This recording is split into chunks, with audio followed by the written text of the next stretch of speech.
Hello friends, welcome back to my channel Deep से डूटेक। आज हम लोग डिस्कस करने वाले हैं एक नया दिन का करंट अफेयर्स जो कि है 29 दिसंबर 2023 का। तो चलिए फिर शुरू करते हैं। पहला पॉइंट है international day of epidemic preparedness 2023। ये कब सेलिब्रेट किया जाता है? 27 दिसंबर 2023 को ये सेलिब्रेट किया जाता है। This year it is 4th, तो ये इस साल 4th टाइम्स ये सेलिब्रेट होगा। ये डिक्लेयर किसने किया है? यूनाइटेड नेशंस ने ये डिक्लेयर किया है। Aim to highlight the significance of the prevention of preparedness for and partnership against epidemics. तो जितना सारा एपिडेमिक्स है, जैसे कि कोरोना आया था, बहुत सारा जैसे कि कोलेरा है, तो बहुत सारा ऐसा ही डिजीज़ है जो सबसे हम लोग को प्रिपेयर होना पड़ता है लड़ने के लिए। तो उस सब डिजीज़ को याद करते हुए ये दिन को सेलिब्रेट किया जाता है ऐसे एपिडेमिक प्रिपेयर्डनेस 2023 को। ठीक है, तो ये डिक्लेयर किसने किया है? United Nations. एज आप लोग जानते हैं कि यूनाइटेड नेशंस का current affairs static GK already हम दे चुके हैं, तो इसीलिए इसको यहाँ पे हम मेंशन नहीं किए। तो चलिए सेकेंड पॉइंट में चलते हैं। 99th world music festival held in Gwalior MP. तो ये 99th सेशन है, ये कहाँ पे हुआ है? ग्वालियर मध्य प्रदेश में हुआ है।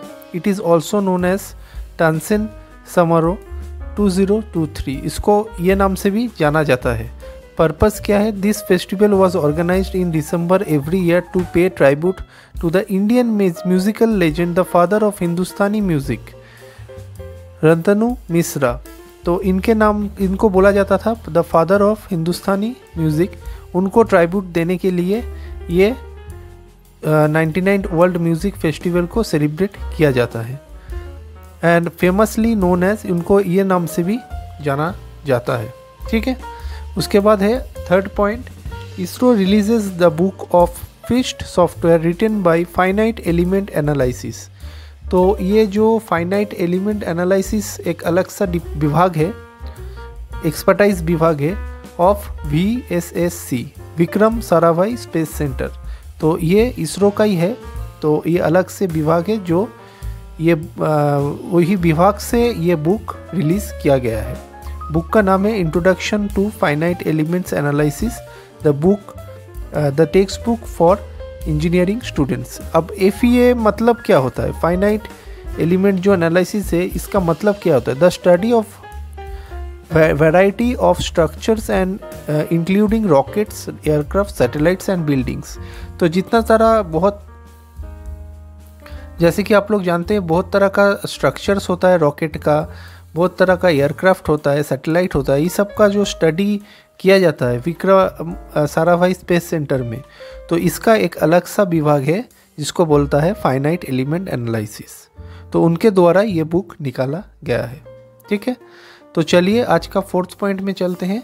Gurugram Haryana based OYO hotels and homes private limited. आप लोग तो जानते हैं ओयो रूम्स जो बहुत फेमस है।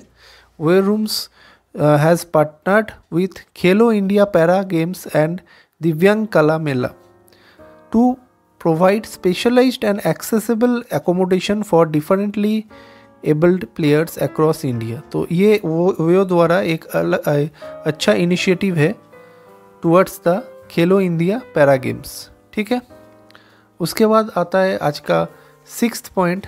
RBI approves IDFC and IDFC first bank merger. तो ये एक मर्जर बेस्ड न्यूज़ है RBI द्वारा, और RBI का governor Shashikanta Das established in 1 April 1935, headquarter Mumbai, Maharashtra. तो RBI रिलेटेड स्टैटिक जी के बहुत दिन हम डिस्कस आप लोगों के साथ नहीं किए, इसीलिए इसको आज रिवाइज करने के लिए यहाँ पे हम डाल दिए।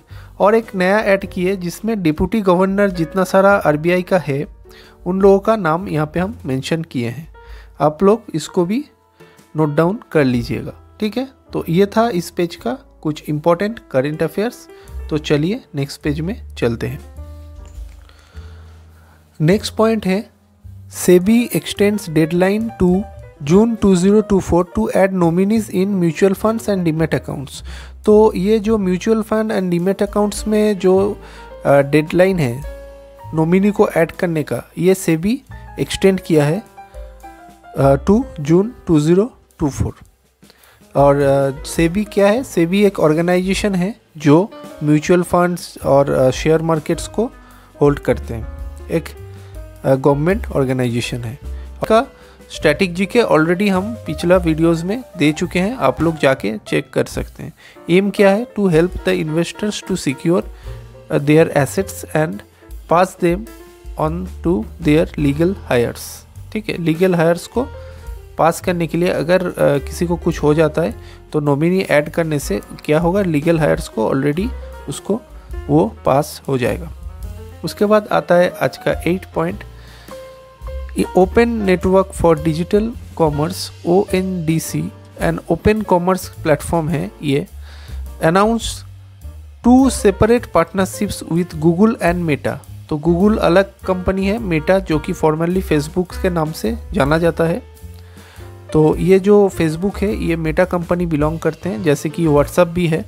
तो ये किसके साथ पार्टनरशिप किए हैं? Open network for digital commerce.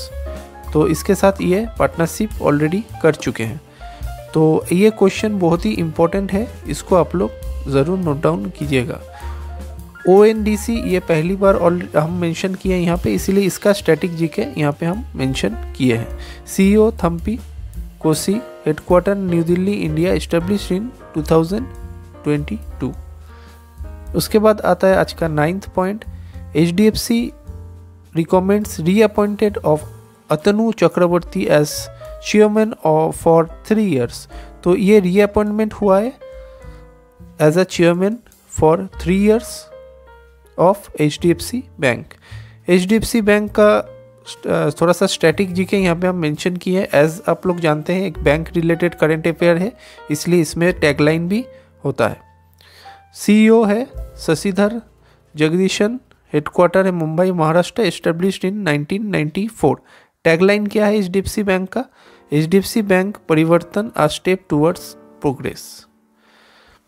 उसके बाद आता है आज का 10th पॉइंट, जिसमें बोला गया है Indian Olympic association IOC forms 3 member committee to run operations of suspended WFI। तो ये एक लेटेस्ट न्यूज़ है, बहुत ही इंपॉर्टेंट है। जो WFI है वो रेसलिंग फेडरेशन ऑफ इंडिया, तो इसका जो सस्पेंशन हो चुका है, तो इसके लिए IOC इंडियन ओलंपिक जो एसोसिएशन है 3 members का कमिटी गठन किया है to run this organization, WFI को रन करने के लिए। तो 3 members कौन कौन है? Bhupendra Singh Bajwa, president of Vasu association of India, Somiya an Olympian in hockey, Manjusha Kanwar a former international badminton player. ये तीनों मिलके ये एसोसिएशन को कुछ दिन के लिए चलाएंगे। ठीक है, IOC का प्रेसिडेंट कौन है? PT Usha, headquarter new Delhi, establish in 1927। ये एक इम्पॉर्टेंट न्यूज़ है रिगार्डिंग इंडियन ओलंपिक एसोसिएशन। ये कभी हम डिस्कस आप लोगों के साथ नहीं किए, इसीलिए इसको इसका स्टैटिक जीके यहाँ पे हम मेंशन किए, आप लोग इसको ज़रूर नोट डाउन कीजिएगा। उसके बाद आता है आज का 11th पॉइंट, जिसमें बोला गया है जैक्वस डीलर्स पास्ट अवे रिसेंटली। ये कौन थे? Former president of European commission. तो ये यूरोपियन कमीशन का फॉर्मर प्रेसिडेंट थे। यूरोपियन कमीशन का थोड़ा सा स्टैटिक जीके यहाँ पे हम मेंशन किए हैं। Established in 1958, headquarter Brussels, Belgium. उसके बाद आता है आज का लास्ट पॉइंट, जिसमें बोला गया है RBI approves the appointment of CS Ranjan as the part time chairman of KMBL। KMBL का फुल फॉर्म है कोटक महिंद्रा बैंक लिमिटेड। ये एक अपॉइंटमेंट बेस्ड क्वेश्चन है। ठीक है, तो ये आज का 12 इम्पोर्टेंट पॉइंट्स हम डिस्कस किए हैं। अगला दिन बहुत सारा अपॉइंटमेंट आप लोगों के लिए लेके आएंगे, उसको भी आप लोग ज़रूर देखिएगा और कमेंट कीजिएगा। तो ये था आज का कुछ इम्पोर्टेंट करेंट अफेयर्स, आप लोग ज़रूर इसको नोट डाउन कीजिए। अगर कोई डाउट हो तो ज़रूर मेरे को कमेंट सेक्शन में भेजिए, हम ज़रूर उसको डिस्कस करेंगे। अगर मेरा वीडियो अच्छा लगे तो please like share and subscribe the channel. Friend के साथ ज़रूर शेयर करें जो लोग गवर्नमेंट एग्जाम का तैयारी कर रहे हैं। Till then bye bye, see you on the next day with new set of current affairs. Thank you.